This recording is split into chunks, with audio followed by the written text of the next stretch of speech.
Coming up next is Entrepreneurs Anonymous. It's not a walk in the park. You don't just go and start an idea and turn it into like multi-million dollars just like that. I mean, this thing, you know how much pressure you gotta deal with? Stay tuned. Everyone has a dream, but only a special few have a story. A story about the journey from idea to enterprise. These special few know about the addiction that causes you to grow, to risk, to build, to share. This is their story. Welcome to Entrepreneurs Anonymous. Hi, my name is Rhaj Paul. I'm an entrepreneur.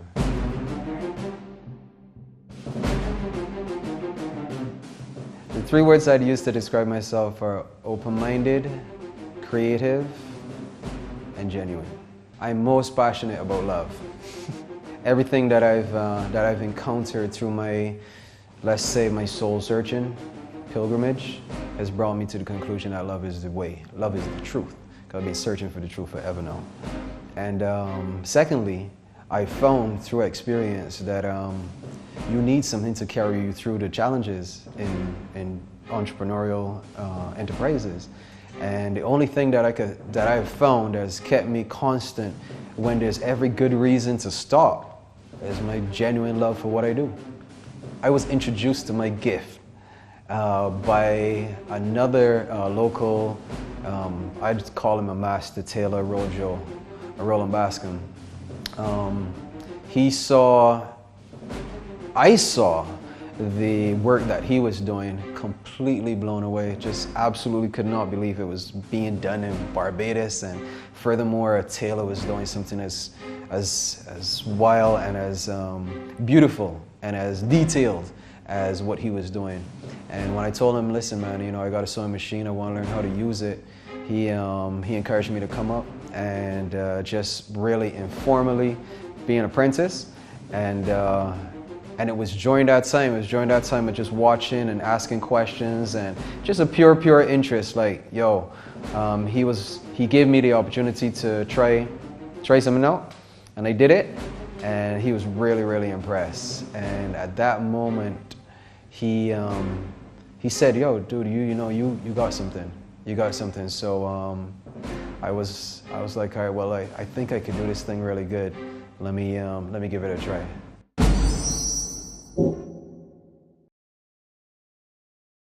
You know, that aha moment sort of happened at just right in that same context, because I just really wanted to make things that I wasn't seeing available to me in Barbados, you know? So I wanted like white leg jeans when that was the style, you know, and like no one was selling it. So that's how I got onto him too. So I saw somebody, they were wearing something, I said, yo, that's fresh, like where'd you get that? A tailor made it. Oh, who? A tailor? Tailors don't make things like that. Our tailors make school pants and church pants, and you know what I'm saying? Like tailors don't make jeans, especially not trendy looking like this. The task he gave me to do was to make a waistcoat out of plaid. So it was like a plaid twill or something. And as you know, the pattern of plaid is squares and lines. And he just said, you know, just try it with a pattern and see how it goes. By that time, he was showing me stuff already. And I went home and I tried it, and I put it together as best as I could, be as neat as I could, and I came back and I showed him. And he called his wife out, and he said, Gail, come and see this. I'm just thinking, well, it's reasonably decent, right? And he called her out and he said, look at this. And she's looking at it and she's nodding her head, and I'm wondering what's the big secret. And he says, I can tell you something now. You see what you just do here? You see how you got these lines going perfectly across from one side to the other side? You see how you got to meet him back in the middle, and they're not like out of place, disjointed anything? He said, I can tell you something right now, you got a gift. Right now you're sitting on gold. That's what he said. That was my aha moment. I was like, aha! You know, like, for real? Like, because he made the point to me that attention to detail like that is what would set me apart from the rest. And he had that kind of thing going on with his work already. So because he didn't tell me what to do. He just said, make it, use a pattern, see what happens. And when I put that in on my own account, he was like, dude, I could promise you, I can promise you 8 out of 10 people will not do that. Like, that's just too much, because that implied a cutting, an element in the cutting part. When you laying up the fabric to make sure that the lines all meet back first before you even go put down the pattern and cut it. So this is not a sewing part, this is the prep part. And taking the time to prep it accurately so that in the end it has the result that you want. It's like, nah, dude, go outside here, work with that. Business Tips, brought to you by the Small Business Unit of the Ministry of Industry, Small Business and Rural Development. There is no such thing as the perfect plan. Never jump into a new business without any thought or planning. But don't spend months or years waiting to execute. The most important thing you can do is learn from your mistakes and never make the same mistake twice.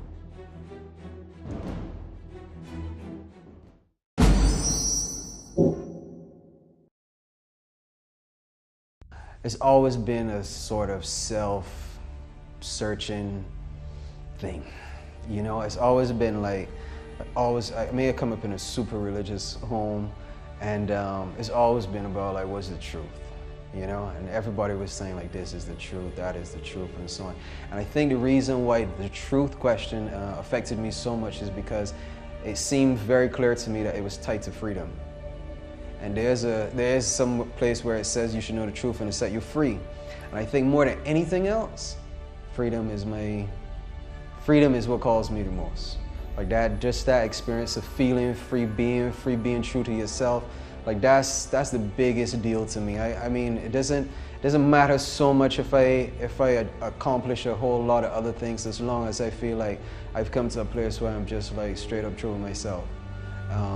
That's been the most to me. So my work has given me maybe an expression of that. I've sought to demonstrate integrity in my work. I've sought to pay attention to details. I've sought to be original, be creative, do something that we didn't know we wanted until we saw it. You know, like those kind of things just naturally push me through my work. And I feel all the time that I'm doing my work that it's not about making a garment. I always feel like that. I feel like, yeah, I'm making these shorts can be cool, but something more is happening here with these pair of pants that I'm making. And potentially something is gonna happen for the person who wears it, or buys it, or buys into it, or something. So my journey has always been like a work in progress. Personally and, you know, as an entrepreneur. Growing up, I always loved art.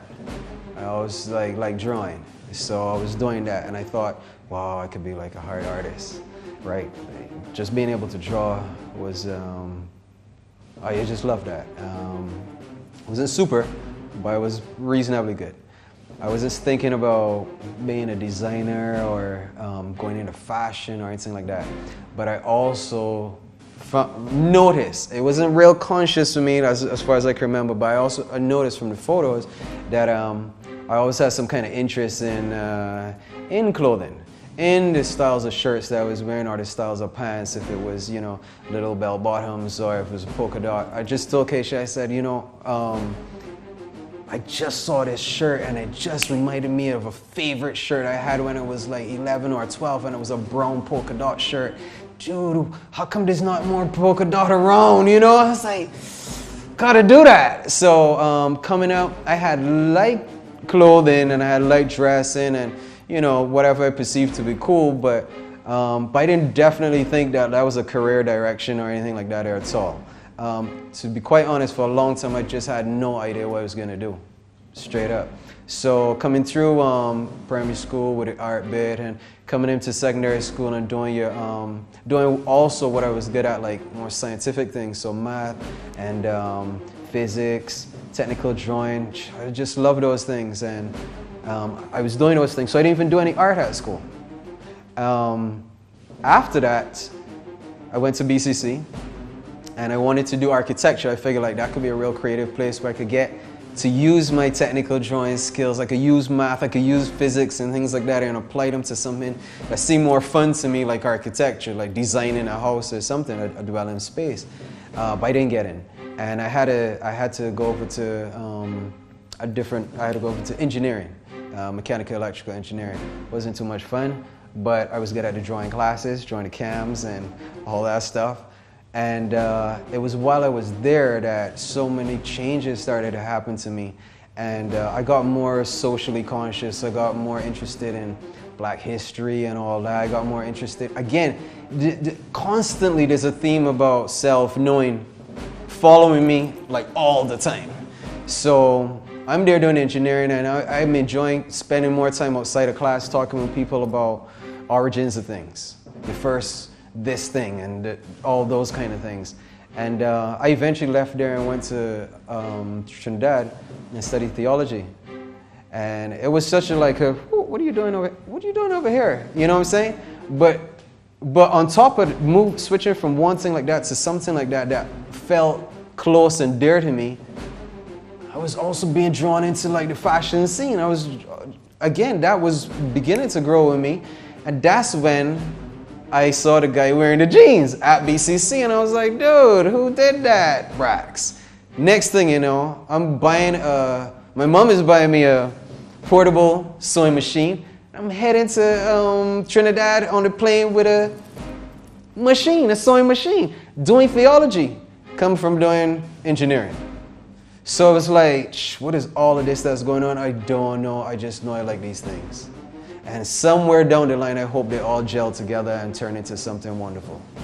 So it's been like that through the school times. And coming out of there, again, with the sewing machine and so on, I thought to myself, you know what? I had enough of like all these debates about what's true and what's not true and who's right and who's not right and all of these things there. Just like, that's enough. Let me just get into more of my art and things like that. So I went fully into the fashion.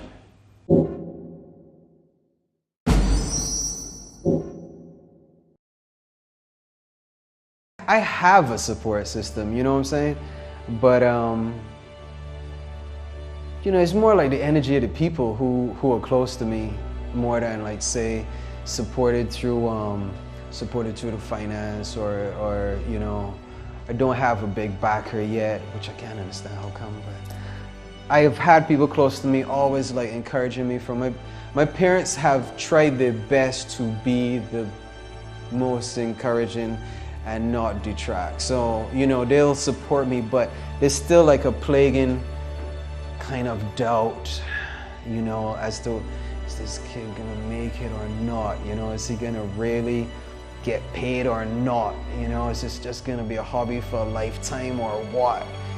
So I think that they support me like how a parent believes it ought to support, and I think they hope for the most, but they on it like how Keisha's on it, like how my wife is on it. She's like, dude, you don't know who you are yet? What's the matter with you? You get that? That's different. That's a different level now. That's like, I can see you, I can see you, I can see you. Like, can you see you? So that's a whole next level. When I get those kind of elements coming in, or people who buy the product completely freaking out and saying, dude, like, it's a long time now you're supposed to be in Europe, you're supposed to be in the States, you're supposed to be balling by now, you should be Kanye West in Barbados by now. Like, when I get that, then that inspires me again. That gives me that strength feeling about it, But accompanying all of that is a nagging, that some people call it a divine discontent. There's a kind of thing in you that hasn't been like answered fully yet, and it's calling to you all the time. So the more time that I spend being quiet, I spend relaxing or getting more in tune with myself, the stronger I hear that calling. And I've been compelled over the time to own up to it and be real about it, and I have. That's why I know it's my time now.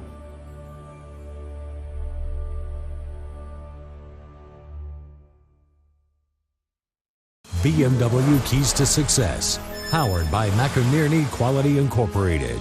honestly, right? If you don't have like passion for a creative thing, especially in the creative arts, if you don't have passion, I just don't know what you're gonna do. I mean, this thing is so hard to accomplish. Like, this is not walk in the park. You don't just go and start an idea and turn it into like multi-million dollars just like that. I mean, this thing, you know how much pressure you gotta deal with the wide variety of people just doting or just telling you get a real job. Like you'd have to. I'm sorry, you'd have to love it. Sorry if you're just gonna make some money and things like that or so. I mean, all more power to you. But I don't know if you could be the fullness that is within you to be without that. Like, you got to be in it. Yeah, that means be it. Yeah, so yeah, there's a whole bunch of other things that come on from there. You know what I'm saying? Like, you know, being diligent and, you know, striving for excellence and, you know, giving people more value for their money and all these things. But to me, all these things come out of love. You love what you do. You love how people love what you do. And you're just constantly thinking of ways to help that grow. So you get all these ideas and all these other notions and all these sensibilities about this is what's good for business. You know what I'm saying? And you also conversely learn this is not good for business. I thought this might have been a good way to do it, but this is not really it because it's not capturing your fullness. And I think let's just put it this way, if you're intent on fully representing yourself through your work, I think you'll be successful.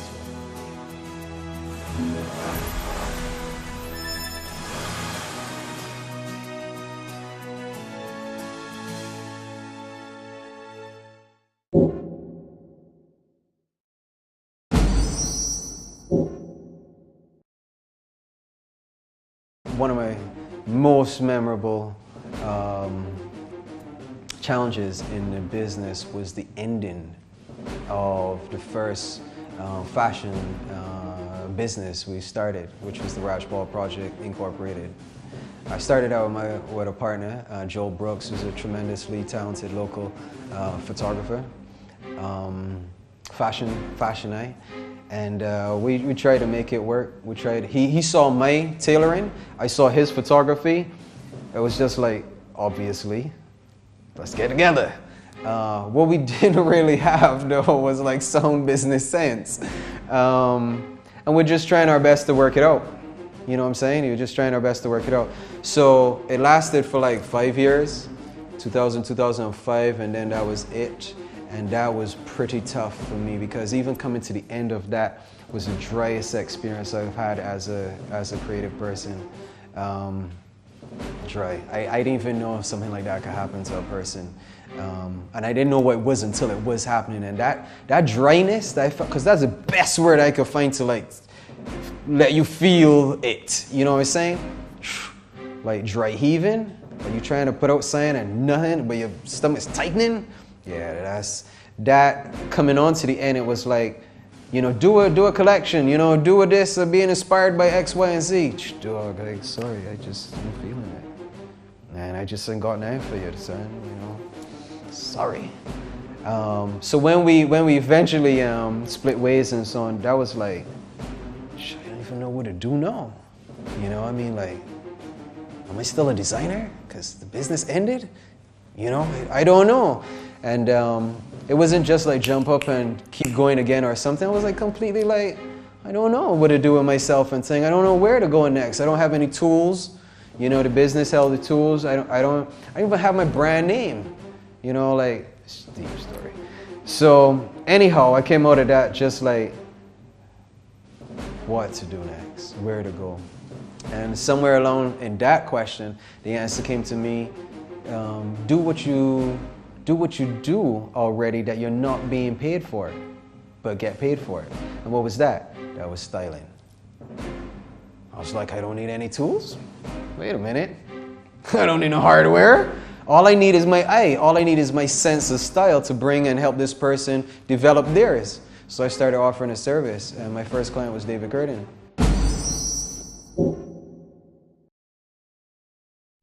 Success personally is being true to yourself. So if you manage to do that with all the things that undermine that, if you manage to do that, I think super.